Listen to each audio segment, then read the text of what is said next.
বাঘের আতঙ্কে বন্ধ ডুয়ার্সের চাঁদনীকুড়ি এলাকায় বাঘের আতঙ্ক ছড়ায় সেখানে এবং সেই কারণেই বন্ধের ডাক দেওয়া হয় ডুয়ার্সের চাঁদনীকুড়া এলাকায়। সেখানেই বাঘের আতঙ্কের কারণে বন্ধ। আপনাদেরকে জানিয়ে রাখবো যে ডুয়ার্সের চাঁদনীকুড়া এলাকায় সেখানেই বাঘের আতঙ্ক ছড়িয়েছে। আমাদের সঙ্গে এই মুহূর্তে টেলিফোনে রয়েছেন প্রতিনিধি অজয় শাহ। অজয়, ঠিক কি ঘটনা ঘটেছে?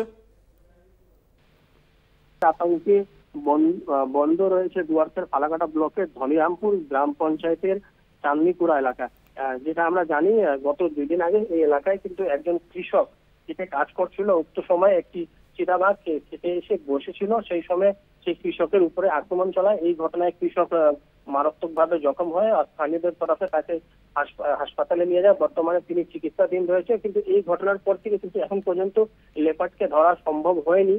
বন দপ্তরের তরফে এলাকায় নজরদারি চালানো হচ্ছে। বন দপ্তরের টিম এলাকায় এসে খাঁচা পেতেছে, কিন্তু এখন পর্যন্ত লেপার্ড ধরা পড়েনি। এর কারণেই কিন্তু গোটা এলাকা এক প্রকার বন্ধ হয়ে গিয়েছে। বাসিন্দাদেরকে সতর্ক করা হয়েছে। বাসিন্দারাও কিন্তু বিনা কাজে ঘর থেকে বের হচ্ছে না, আর গোটা গ্রামে কিন্তু আতঙ্ক বিরাজ করছে।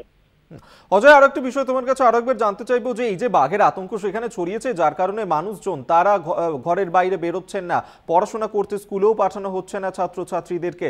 সেই ক্ষেত্রে এখনো পর্যন্ত এই বাঘকে ধরার জন্য বন দপ্তরের তরফ থেকে ঠিক কি পদক্ষেপ নেওয়া হয়েছে, কি কি ব্যবস্থা নেওয়া হয়েছে? দেখো, এই যে ঘটনাটি ঘটেছিল, কৃষকের উপরে হামলা চালানোর পর কিন্তু তড়িঘড়ি বন দপ্তরের আধিকারিক ও কর্মীরা কিন্তু ঘটনাস্থলে এসে তারা একটা খাঁচাও নিয়ে এসেছে, খাঁচা বসিয়েছে। পাশাপাশি তারা গোটা গ্রামকে বন দপ্তরের কর্মীদের থেকে ঘিরে ফেলেছে। আর প্রতিনিয়ত কিন্তু টহলদারি চলছে, আর গোটা পরিস্থিতিতে নজর রাখছে বন দপ্তর। বন দপ্তরের তরফে আশ্বাস দেওয়া হচ্ছে যে শীঘ্রই চিতাবাঘটিকে খাঁচাবন্দি করা হবে। যদিও এখন পর্যন্ত চিতাবাঘটি খাঁচাবন্দি হয়নি।